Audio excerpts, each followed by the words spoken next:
It was early summer, in the year of 1887. I was saying my final farewells to my friend and flatmate of many years, as I had recently married and was off to a new and hopefully more stable life. I wish you all the best, Watson, although it is a pity that you are moving from one officious living companion to another. I shall miss you, Holmes, even in all of your eccentricities.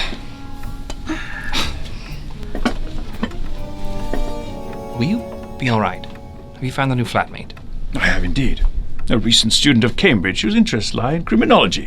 Do you think you'll get on? Is he a chap that's up to snuff? She is quite capable and responsible. The timing is impeccable, as she was searching for a mentor in her field of study.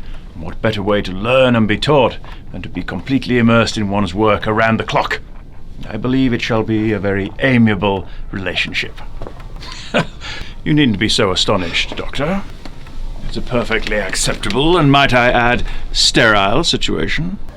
I say, Holmes, do you think that perhaps she might... You can put your hopes of me finding any amorous companionship with this woman to rest.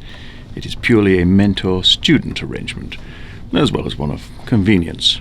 And will you, smoke less for the lady present? My habits are my habits. What is her name? Scarlett Tennyson. My novel, A Study in Scarlet, was soon to appear in the November issue of Beaton's Christmas Annual, and Holmes had never cared for its title. I assumed he was making sport. Odd coincidence, isn't it? Although the spelling is different. Perhaps it is a sign. You do believe in those, don't you, old boy? Is she at least attractive? Ghastly. Good Lord. What an awful mess you've gotten into. Watson, you are as predictable as always. If you are indeed so curious, stay and meet her. She'll be here presently. Yes, Mrs. Hudson. She's here, Mr. Holmes. Please, quench Watson's thirst of curiosity and show her in. Right this way, Miss Tennyson. Miss Tennyson, may I introduce my close friend and previous associate, Dr. Watson. He has been very anxious to meet you. Oh, it is a pleasure to make your acquaintance, Dr. Watson.